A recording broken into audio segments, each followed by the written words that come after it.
കുട്ടിക്കാലവും ഓർമ്മകളുടെ ഉത്സവമാണ്. കളിച്ചും രസിച്ചും ആടിയും പാടിയുമുള്ള നിറമുള്ള കാലം. ഉത്തമമായ ഒരു വ്യക്തിത്വം രൂപപ്പെടുന്ന കാലം കൂടിയാണ് ഇത്. ഒരാളുടെ വളർച്ചയിൽ നിരവധി ആളുകളുടെ സ്വാധീനങ്ങളുണ്ട്. സമകാലീന കേരളത്തിൽ പ്രശസ്തരായവർ തങ്ങളുടെ അനുഭവങ്ങളും മാർഗനിർദ്ദേശങ്ങളും കുട്ടികൾക്കും മാതാപിതാക്കൾക്കുമായി പങ്കുവയ്ക്കുന്നു.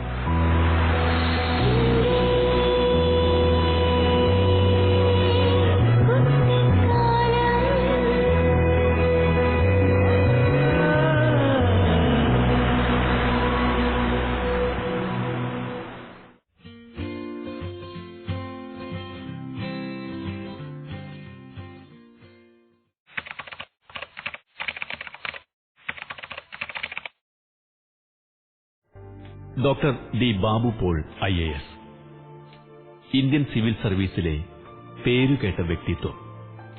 കേരള സർക്കാരിന്റെ നിരവധി ഔദ്യോഗിക പദവികളിൽ പ്രധാന പങ്കുവഹിച്ചിട്ടുള്ള വ്യക്തിയാണ്. Kerala university vice chancellor, additional chief secretary, principal secretary പദവികൾ, ടൂറിസം, ഇൻഫോർമേഷൻ, റവന്യൂ, ഗതാഗതം, വിദ്യാഭ്യാസം തുടങ്ങിയ ഡിപ്പാർട്ട്മെന്റുകളിലെ ഔദ്യോഗിക സ്ഥാനങ്ങൾ. ഇടുക്കി ജലവൈദ്യുതി പദ്ധതിയുടെ നിർമ്മാണ കാലത്തെ പ്രൊജക്ട് കോർഡിനേറ്റർ, ജില്ലാ കളക്ടർ എന്നീ പദവികൾ. ഇങ്ങനെ ഒരു ഗവൺമെന്റിന്റെ ഏകദേശം എല്ലാ ഡിപ്പാർട്ട്മെന്റുകളിലും സുപ്രധാനമായ സേവനം അനുഷ്ഠിച്ചിട്ടുള്ള ഇദ്ദേഹം അറിയപ്പെടുന്ന വാഗ്മിയും എഴുത്തുകാരനും കൂടിയാണ്.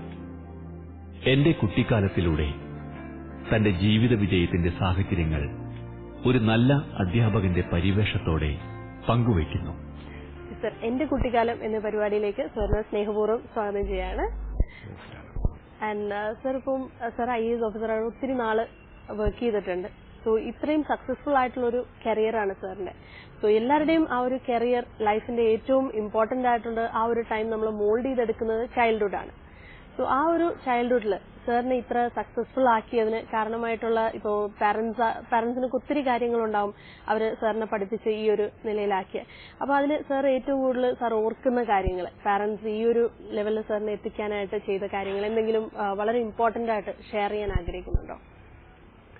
അല്ല, ഞാൻ ഒരുപാട് സ്ഥലങ്ങളിൽ പറയുകയും എഴുതുകയും ചെയ്തിട്ടുള്ളതാണ്.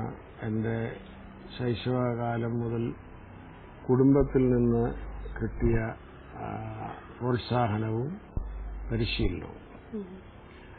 എൻ്റെ അച്ഛൻ ഒരു വൈദികനായിരുന്നു. എന്നാൽ കഴിഞ്ഞ നൂറ്റാണ്ടിന്റെ ആദ്യ പാദത്തിൽ 1920കളിൽ മദ്രാസിൽ പോയി പഠിച്ച് ബിരുദമെടുത്ത് പിന്നീട് ബിരുദാനന്തര ബിരുദമെടുത്ത വളരെ ഉൽപ്പതിഷ്ണുമായ ഒരാളായിരുന്നു. എൻ്റെ അമ്മ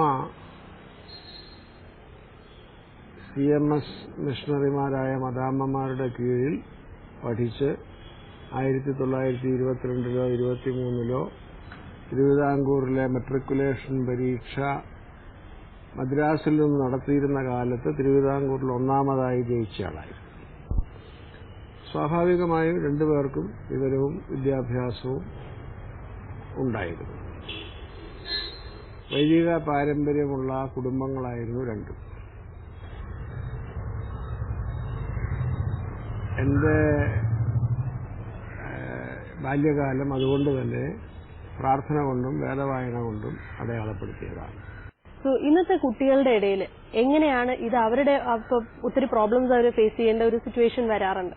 സോ അങ്ങനെയുള്ള ആ ഒരു പ്രോബ്ലംസ് ഫേസ് ചെയ്യുമ്പോൾ എങ്ങനെയാണ് അവരെ അത് ഹെൽപ്പ് ചെയ്യുന്നതെന്ന് സാറിന്റെ ആ ഒരു ഒപ്പീനിയൻ എന്താണ്? മാതാപിതാക്കന്മാർ ശൈശവം മുതൽ തന്നെ കുഞ്ഞുങ്ങൾക്ക് വേണ്ടി പ്രാർത്ഥിക്കുകയും കുഞ്ഞുങ്ങളെ പ്രാർത്ഥിക്കാൻ പഠിപ്പിക്കുകയും ചെയ്യുന്നതാണ് അതിന്റെ രഹസ്യം. ഒരു ശിശു ഉദരത്തിൽ ഉരുവായി എന്ന് അറിയുന്ന നിമിഷം മുതൽ ആ ശിശുവിന് വേണ്ടി പ്രാർത്ഥിക്കാൻ മാതാപിതാക്കന്മാർ കടപ്പെട്ടവരാണ്. ആ ശിശു ജനിച്ചു കഴിഞ്ഞാൽ അതിന്റെ ഓരോ പടിയും ദൈവത്തിന്റെ കൃപ കൊണ്ടാണ് എന്നറിഞ്ഞ് അവർ ദൈവത്തിൽ ആശ്രയിക്കുകയും ആശ്രയിക്കുന്നു എന്ന് കുഞ്ഞുങ്ങൾക്ക് ബോധ്യം വരികയും ചെയ്യണം. അതിന്റെ ഭാഗമാണ് വേദപുസ്തകം വായിക്കുന്നതും പ്രാർത്ഥിക്കുന്നതും ഒക്കെ.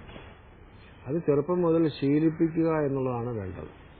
അങ്ങനെ ശീലിപ്പിച്ചാൽ ഉണ്ടാകുന്ന ഗുണമാണ് ഞാൻ പറഞ്ഞത്. ജീവിതത്തിലെ ഏത് പ്രതിസന്ധി വരുമ്പോഴും നമുക്ക് പ്രാർത്ഥന കൊണ്ട് അതിനെ അതിജീവിക്കാം എന്നൊരു ധൈര്യം തോന്നണം. എന്റെ മകൾക്ക് ഇപ്പോ എത്ര വയസ്സായി? 49 വയസ്സായി. അവള് പലപ്പോഴും പറയാറുള്ളത്, എന്തെങ്കിലും പ്രശ്നങ്ങളോ പ്രതിസന്ധികളോ ചർച്ച ചെയ്യുമ്പോൾ അത് സാരമില്ല, ഞാനത് പ്രാർത്ഥിച്ച് ശരിയാക്കിക്കൊള്ളാം എന്നാണ്. അങ്ങനെ ഒരു വിശ്വാസത്തിലേക്ക് അവളെ കൊണ്ടുവരാൻ കഴിഞ്ഞു എന്നുള്ളതാണ് എന്റെ കുടുംബജീവിതത്തിന്റെ ഏറ്റവും നല്ല ഫലമായി ഞാൻ കാണുന്നത്. ഈ 75 വയസ്സ് കഴിഞ്ഞ കാലത്തും ആ വിശ്വാസം എനിക്ക് നഷ്ടപ്പെട്ടില്ല എന്നുള്ളതാണ് എന്റെ മാതാപിതാക്കന്മാർ എനിക്ക് നൽകിയ സംഭാവന. അപ്പൊ അതുകൊണ്ട് വീട്ടിൽ പ്രാർത്ഥന ഉണ്ടാകണം. ആ പ്രാർത്ഥന ഫലപ്രദമാണെന്ന് ശിശുക്കളെ മനസ്സിലാക്കണം. അതുകൊണ്ട് വളർന്നു വന്നാൽ ഏത് പ്രതിസന്ധിയും പ്രാർത്ഥന കൊണ്ട് നേരിടാം എന്നവർക്ക് തോന്നും. അതാണ് വേണ്ടത്. അതേപോലെ സാർ ഇപ്പൊ നേരത്തെ സാറിന്റെ ചൈൽഡ്ഹുഡിൽ ഒത്തിരി കാര്യങ്ങൾ പറയുകയുണ്ടായി. സോ ഏറ്റവും കൂടുതൽ ഇപ്പോ യങ്സ്റ്റേഴ്സിനെ കുട്ടികളെ എടുത്താലും തന്നെ അവരുടെ കൂട്ടുകാർക്ക് അവരുടെ ആ ലൈഫിൽ ഒത്തിരി അധികം ഒരു ഇൻഫ്ലുവൻസ് ഉണ്ടാവും. ഇപ്പം സാറിനെ അത്ര ഇൻഫ്ലുവൻസ് ചെയ്ത കൂട്ടുകാരുണ്ടോ? എന്തെങ്കിലും ഓർമ്മകളുണ്ടോ? നല്ല കൂട്ടുകാര്, നല്ല സുഹൃത്ത് ബന്ധങ്ങൾ, ഇപ്പോഴും അങ്ങനത്തെ സുഹൃത്ത് ബന്ധങ്ങളുണ്ടോ? ഞാനങ്ങനെ എന്നെ ഇൻഫ്ലുവൻസ് ചെയ്ത കൂട്ടുകാരെന്ന് പറയാൻ എടുത്തു പറയാവുന്ന പേരുകളൊന്നും എനിക്ക് ഓർമ്മ വരുന്നില്ല. ഇപ്പോൾ എന്റെ കൂട്ടുകെട്ട് എപ്പോഴും എന്നേക്കാൾ മുതിർന്നവരുമായിട്ടായിരുന്നു. ഞാൻ സ്കൂളിൽ പഠിക്കുന്ന കാലത്ത് പ്രായം കുറഞ്ഞ അധ്യാപകരുമായിട്ടായിരുന്നു എന്റെ സംവാദങ്ങൾ. ശുശ്രൂഷകനായിരുന്നെങ്കിലും മറ്റ് ശുശ്രൂഷകരോട് സംസാരിക്കുന്നതിനേക്കാൾ കൂടുതൽ വൈദികരോടാണ് ഞാൻ സംസാരിക്കുന്നത്. അപ്പൊ അതുകൊണ്ട് കൂട്ടുകാരുടെ ഒരു സ്വാധീനമൊന്നും കാര്യമായിട്ട് എന്റെ പുറത്തുണ്ടായിട്ടുണ്ടെന്ന് എനിക്ക് തോന്നുന്നില്ല. അത് ഒരുപക്ഷെ ഒരു സംരക്ഷിതമായ അന്തരീക്ഷത്തിൽ മാതാപിതാക്കന്മാർ എന്നെ വളർത്തിയതുകൊണ്ടുകൂടെ ആവാം. നാട്ടുമ്പുറത്തല്ലേ ഒരുപാട് ആളുകൾ. ഞാൻ ഒരിക്കലും എവിടെയോ എഴുതി, എനിക്ക് തെറി അറിഞ്ഞുകൂടായിരുന്നു. കാരണം തെറി കേൾക്കുന്ന സാഹചര്യത്തിൽ നിന്ന് സുരക്ഷിതനായിട്ടാണ് എന്റെ മാതാപിതാക്കൾ എന്നെ വളർത്തിയത്. ഇപ്പൊ എനിക്ക് തെറി അറിയാം. അത് ഞാൻ പ്രൈവറ്റായിട്ട് പഠിച്ചതാണ്, ഈ സമൂഹത്തിൽ ജീവിക്കുന്നതിന്റെ ഫലമായിട്ട്. പക്ഷെ എന്റെ മാതാപിതാക്കളിൽ നിന്ന് എനിക്ക് കിട്ടിയൊരു പാഠം എന്താ? അറിയാവുന്ന തെറി പറയാതിരിക്കുന്നതാണ് സംസ്കാരം. എനിക്ക് പല തെറി അറിയാം, പക്ഷെ ഞാൻ പറയൂല. അതാണ് എന്റെ സംസ്കാരം. അതാണ് എന്റെ ആസ്തിക്യബോധത്തിന്റെ പ്രയുക്ത ഭാവം. അപ്പൊ അതുകൊണ്ട് കൂട്ടുകാരുടെ വലിയ സ്വാധീനമൊന്നും എന്റെ പുറത്തുണ്ടായി എന്ന് എനിക്ക് തോന്നിയിട്ടില്ല.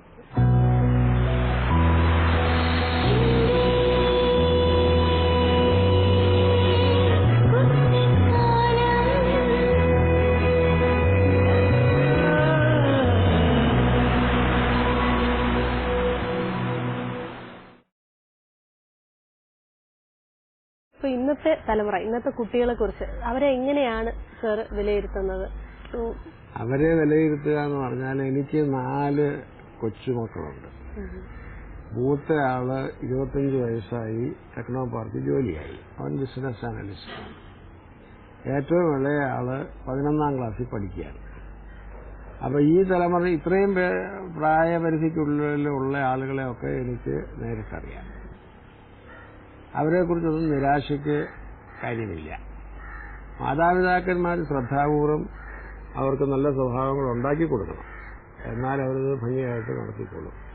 ഞാൻ സാധാരണ സ്കൂളുകളിലൊക്കെ പ്രസംഗിക്കാൻ വിളിച്ചാൽ ഈ +2 വിദ്യാർത്ഥികളോടൊക്കെ സംസാരിക്കാനാണെങ്കിൽ പോകും. അങ്ങനെയൊക്കെ പോകുമ്പോഴും ഞാൻ കണ്ടിട്ടുള്ളത്, ബഹുഭൂരിപക്ഷം കുട്ടികളും വളരെ ക്ഷമയോടുകൂടെ താല്പര്യത്തോടുകൂടെ സതുപദേശങ്ങൾ കേൾക്കുന്നവരും അറിവിനു വേണ്ടി കൂടുതൽ സംശയങ്ങൾ ഉന്നയിക്കുന്നവരും ഒക്കെയാണ്. അതുകൊണ്ട് ഇപ്പോഴത്തെ കുട്ടികളെക്കുറിച്ച് ഒരു നിരാശയ്ക്കോ ഉത്കണ്ഠയ്ക്കോ യാതൊരു കാര്യവുമില്ല എന്നാണ് എനിക്ക് തോന്നുന്നത്. അതേപോലെ സർ, ഇപ്പോൾ വേറൊരു ഇമ്പോർട്ടന്റ് ആയിട്ടുള്ള കാര്യമാണ് ടൈം മാനേജ്മെന്റ്. ഇപ്പൊ കുട്ടികൾക്കെന്ന് വെച്ചാൽ ഇപ്പോൾ ഉള്ള കുട്ടികൾക്ക് ഭയങ്കര ധൃതിയാണ്. ട്യൂഷനുണ്ട്, സ്റ്റഡീസ് ഉണ്ട്. ഇപ്പൊ സാറിന്റെ കാലത്താണെങ്കിൽ സാർ 19 ഇയേഴ്സിൽ തന്നെ റൈറ്റ് ചെയ്യാൻ തുടങ്ങിയതാണ്, സാർ എഴുതാൻ തുടങ്ങിയതാണ്.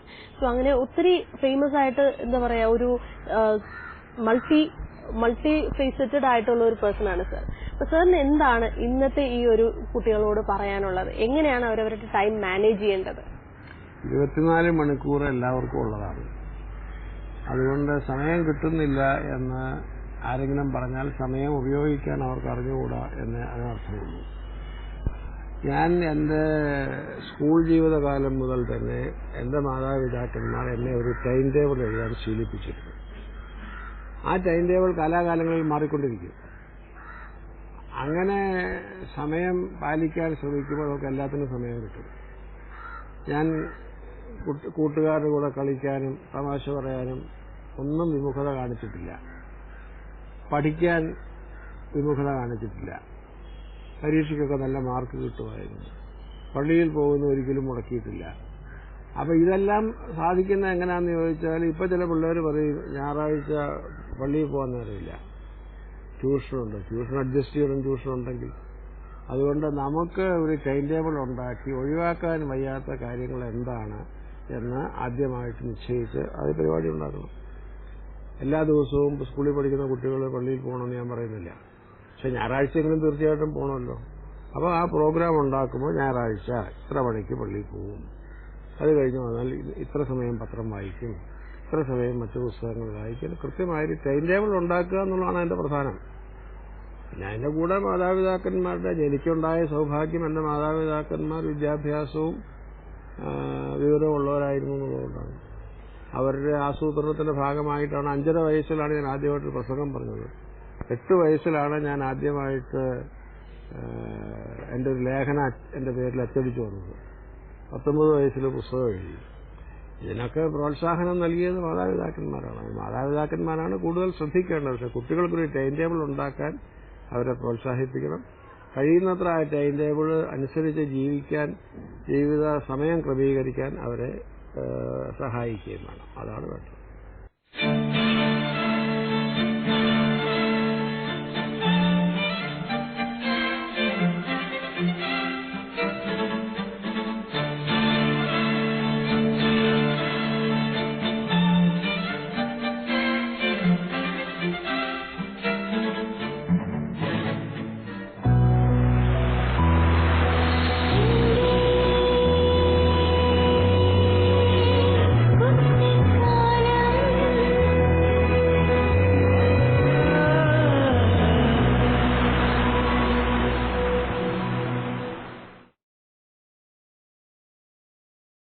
സാറിന്റെ റൈറ്റിംഗിൽ ഒത്തിരിയും കണ്ടുവരുന്ന ഒരു കോൺസെപ്റ്റ് ആണ് വിസ്ഡം.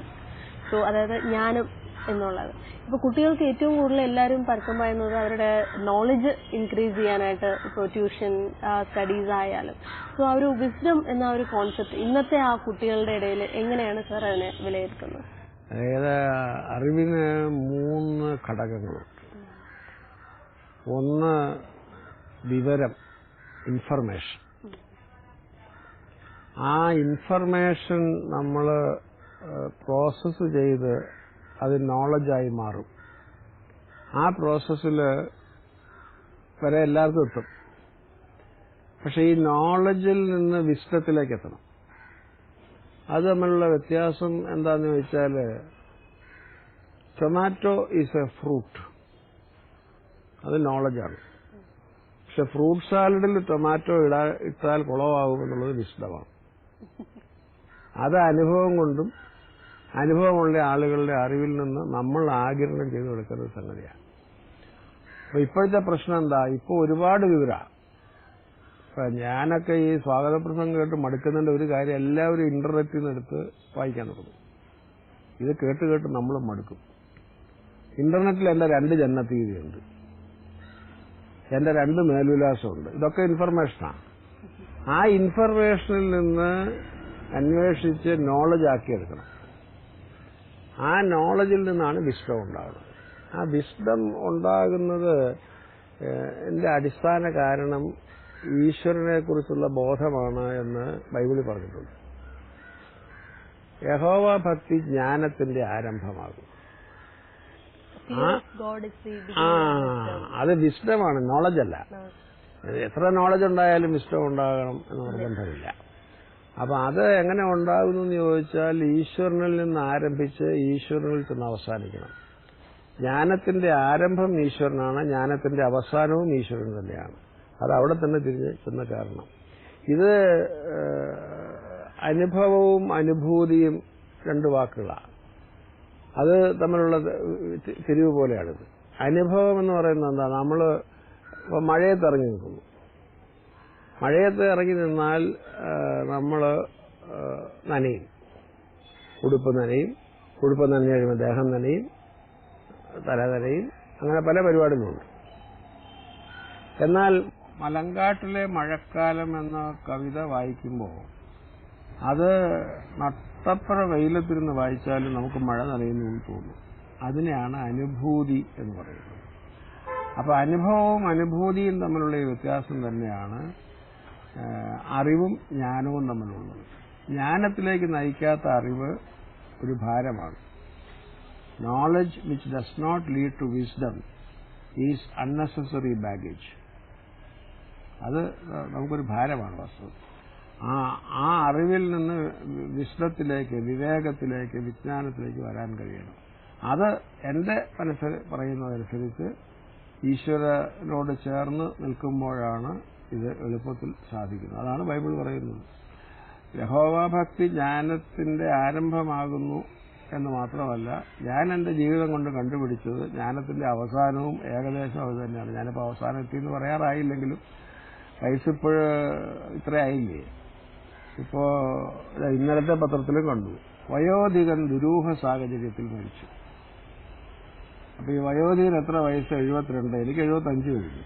അപ്പൊ ഞാൻ ഏകദേശം അവസാനമായി എന്നൊരു തോന്നലുണ്ട്. അതുകൊണ്ടാണ് ഞാൻ പറഞ്ഞത്, ജ്ഞാനത്തിന്റെ ആരംഭം മാത്രമല്ല ജ്ഞാനത്തിന്റെ അവസാനവും യഹോവയാണ്, യഹോവയോടുള്ള ഭക്തിയാണ് എന്നുള്ളത് നമ്മൾ കൊണ്ട് നിൽക്കും. അതാണ് വിജ്ഞാനത്തിന്റെയും വിവേകത്തിന്റെയും അടിസ്ഥാന രഹസ്യം, ദൈവവുമായുള്ള നമ്മുടെ ബന്ധം. അതേപോലെ സർ, ഇപ്പം നേരത്തെ പറയുമായിരുന്നു സർ, ഒത്തിരി സക്സസ്ഫുൾ ആയിട്ടുള്ള ഒരു കരിയർ ഉണ്ട് സാറിന്. അപ്പോഴും ഏറ്റവും ഇമ്പോർട്ടന്റ് ആയിട്ടുള്ള ഒരു കാര്യമാണ് ഡിസിഷൻ മേക്കിംഗ്. സോ ഇന്നത്തെ കുട്ടികൾക്ക് ഒത്തിരി ചാലഞ്ചിങ് ആയിട്ടുള്ള ഒരു കാര്യവും ഇതേ ഡിസിഷൻ മേക്കിംഗ് ആണ്. ഒരു തീരുമാനത്തിലെത്തുക, ആ തീരുമാനം മാക്സിമം തെറ്റാവാതിരിക്കുക. നമ്മളെല്ലാവരും തെറ്റ് ചെയ്യുന്നവരാണ്. സോ അതിൽ സാറിന് എന്താണ് ഇന്നത്തെ കുട്ടികളോട് പറയാനുള്ളത്? എങ്ങനെയാണ് ഡിസിഷൻ മേക്കിംഗ് അതൊരു സക്സസ്ഫുൾ ആയിട്ടുള്ള ഒരു കാര്യമായി മാറ്റുന്നത് എങ്ങനെയാണ്? അത് ഈ കുട്ടികൾക്ക് ഇപ്പൊ പറഞ്ഞാൽ അത് അത്ഭുതകരമായി തോന്നുമെങ്കിലും പരീക്ഷിച്ച് നോക്കിയാൽ എന്നെ പോലെ അവരും ചിന്തിക്കാൻ തുടങ്ങും. എന്റെ മാതാപിതാക്കളിൽ നിന്ന് ഞാൻ പഠിച്ചൊരു സംഗതിയാണ്, ഏത് പ്രധാന തീരുമാനം എടുക്കുന്നതിന് മുൻപേ കർത്താവിനോട് ചോദിക്കണം എന്താ വേണ്ടതെന്ന്. അത് അനുസരിച്ച് അത് നമ്മൾ ശീലിച്ചു കൊണ്ടുവരണം. അപ്പൊ ഞാൻ പല കാര്യങ്ങളിലും ഇപ്പോഴും ചെയ്യുന്നത് അങ്ങനെയാണ്. എന്റെ ഓഫീസ് ജീവിതകാലത്ത് ഏത് തീരുമാനം എടുക്കുമ്പോഴും, പ്രധാനപ്പെട്ട തീരുമാനങ്ങൾ ഓരോന്നെടുക്കുമ്പോഴും ഞാൻ ഇത് ചെയ്യുമായിരുന്നു. ഞാൻ ചെയ്തുകൊണ്ടിരുന്നത്, ഇവിടെ രാവിലെ ഞാൻ ഇവിടുന്ന് സെക്രട്ടേറിയറ്റിലേക്ക് പോകുന്നതിനിടയ്ക്ക് 1958 17ാമത്തെ വയസ്സിൽ തിരുവനന്തപുരത്ത് വന്നയാളാണ് ഞാൻ. എനിക്കിനി ഇവിടെ കാഴ്ചയൊന്നും കാണാനില്ല. അപ്പോ ഇവിടുന്ന് സെക്രട്ടേറിയറ്റ് വരെയുള്ള 5 കിലോമീറ്റർ ദൂരം ഞാൻ കാറിൽ കയറി, ഡ്രൈവർ ശിവായിയോ ആരാന്ന് വെച്ചാൽ ഒരു വാതിലടച്ചു. ഞാനപ്പം കണ്ണടയ്ക്കും. അപ്പൊ കണ്ണടച്ചിട്ട് എത്രയും നേരമുള്ള മാതാവിനെ ചെല്ലും. ഒരു 250 പ്രാവശ്യം ചെല്ലുമ്പോഴത്തേക്ക് സെക്രട്ടറി ചെല്ലും. സെക്രട്ടറി ചെന്നാൽ എന്റെ കസേരയിൽ ഇരിക്കുന്നതിന് മുമ്പ് ഞാൻ കൈകൂപ്പി ഇന്നത്തെ ദിവസം അറിഞ്ഞുകൊണ്ടൊരു തെറ്റ് ചെയ്യാതെയും അറിയാതെ ഒരു അബദ്ധത്തിൽ വീഴാതെയും എന്നെ സംരക്ഷിച്ചു കൊള്ളണം എന്ന് പ്രാർത്ഥിച്ചിട്ടാണ് ഇരിക്കുക. പിന്നെ പ്രധാനപ്പെട്ട ചില കാര്യങ്ങൾ വരുമ്പോൾ തീരുമാനമെടുക്കാനും, ചില കാര്യങ്ങളിൽ ഞാൻ എഴുതാൻ പോകുന്നത് അന്നത്തെ സർക്കാരിന് ഇഷ്ടമുള്ളതല്ലാന്ന് എനിക്കറിയാം. അങ്ങനെയൊക്കെയുള്ള സമയത്ത് ഞാൻ പ്രത്യേകം പ്രാർത്ഥിക്കും.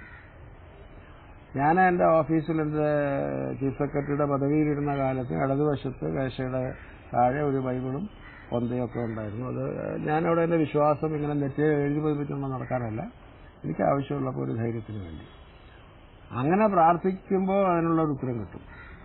ചിലപ്പോ പിന്നെ ഒരു കൺഫ്യൂഷൻ മാറാതെ വരുമ്പോ ഞാൻ കർത്താവിനോടൊരു ഡയലോഗ് പറയും, ചുമ്മാ എന്നെ IAS കാരനാക്കിയിട്ട് നീ ചതിക്കരുത്, എന്താ വേണ്ടെന്ന് വെച്ചാൽ വേഗം പറഞ്ഞ എന്ന് പറയും.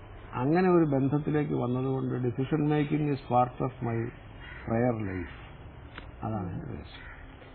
ഇപ്പൊ സാർ പറയുമായിരുന്നു പ്രെയർ ലൈഫ് എത്രത്തോളം ഇമ്പോർട്ടന്റ് ആണ്. സോ അത് പലർക്കും കുട്ടികളിൽ തന്നെ നമ്മൾ അത് നേരത്തെ തന്നെ സോ ചെയ്താൽ മാത്രമേ അതൊരു വലിയൊരു ചെടിയായി ആ വിശ്വാസം വളർന്നു വരികയുള്ളൂ. സോ ഇന്നത്തെ ആ കുട്ടികളിൽ എങ്ങനെയാണ് അത് വളർത്തിയെടുക്കാൻ സാധിക്കുന്നത്?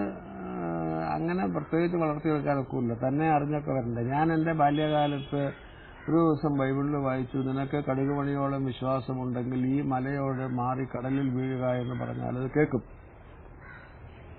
ഞാൻ പിറ്റേ ദിവസം പോലെ കുറെ ദിവസം അടുപ്പിച്ച് എന്റെ വീട് ഒരു മലയുടെ ചെരുവിലായിരുന്നു. അവിടെ കിഴക്കോട്ട് നോക്കിയാൽ സഹ്യപർവ്വതം കാണാം, എറണാകുളം ജില്ലയിൽ. കാലത്ത് എഴുന്നേറ്റ് ആദ്യത്തെ പരിപാടി കിഴക്കോട്ട് നോക്കിയിട്ട് സഹ്യപർവ്വതത്തോട് കടലിൽ പോയി വീഴാൻ പറയലാണ്. കുറെ കാലം കഴിഞ്ഞിട്ട് അത് വീണില്ല, ഇപ്പോഴും അവിടെ തന്നെ പോയി. പക്ഷെ പ്രാർത്ഥനയെക്കുറിച്ചുള്ള എന്റെ ചിന്തകൾ വളരെ വളർന്നു.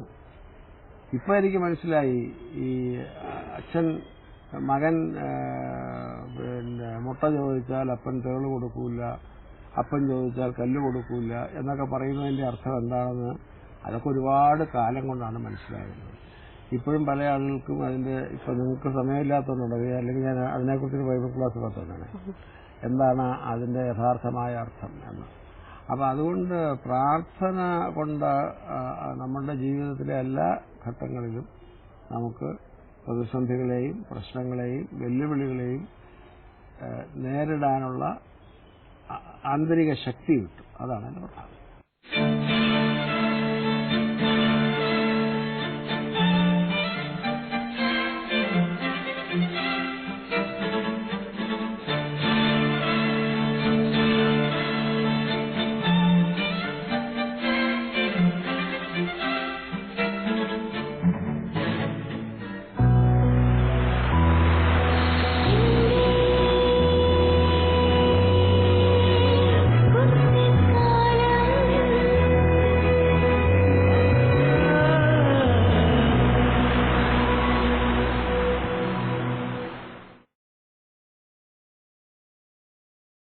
സർ, ഇപ്പോൾ വളരെ ഇമ്പോർട്ടന്റ് ആയിട്ടുള്ള ഒരു കാര്യമാണ് ലീഡർഷിപ്പ്. പ്രത്യേകിച്ച് സാർ ഒത്തിരി ആ റോളിൽ ഇരുന്നിട്ടുണ്ട്. ഒരു ടീമിനെ നയിക്കുക, ഒത്തിരി പേരെയും ആ ഒരു കറക്റ്റ് ആയിട്ടുള്ള ഡയറക്ഷനിലേക്ക് കൊണ്ടുപോകുക എന്നുള്ളതാണ് ഒരു ലീഡറിന്റെ ഡ്യൂട്ടി.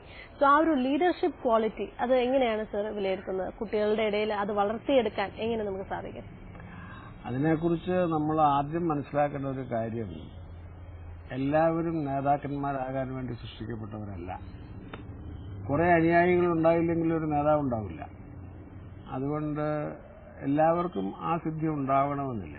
അതുള്ള ആളുകളിൽ അത് വികസിപ്പിച്ചെടുക്കാനാണ് നമ്മൾ സ്കൂളിലെ സാഹിത്യ സമാജം മുതൽ ഇങ്ങോട്ടുള്ള പരിപാടികൾ ആരംഭിക്കുന്നത്. ഇപ്പൊ ഞാനൊരു അൽത്താരയിൽ ശുശ്രൂഷകനായിരുന്നു എന്ന് പറഞ്ഞല്ലോ. അന്ന് എന്റെ കൂടെ ഉണ്ടായിരുന്ന പല ആളുകളുണ്ട്. അതിൽ ഒരാളിങ്ങനെ ലീഡറായിട്ട് ചിലപ്പോൾ കയറി വരും. അയാളാണ് കുറച്ച് ദിവസം കഴിയുമ്പോൾ പറയുന്നത്, നീ ഇന്ന് ഇന്ന പ്രാർത്ഥന വായിക്കണം, നീ ഇന്ന് ഇന്ന പ്രാർത്ഥന വായിക്കണം, ഇന്ന ബൈബിൾ റീഡിങ് നീ, മറ്റത് ഞാൻ, ഇങ്ങനെയൊക്കെ പറയുന്ന അയാൾ പറയുമ്പോൾ അതൊക്കെ കൽപ്പന പോലെ നമ്മൾ അനുസരിച്ചു പോകും. അതാണ് നേതൃത്വ സിദ്ധി എന്ന് പറയുന്നത്. ആ ഒരു നേതാവിനുണ്ടായിരിക്കേണ്ട നേതാക്കന്മാരുടെ ജീവിതം നോക്കിയാൽ മതി.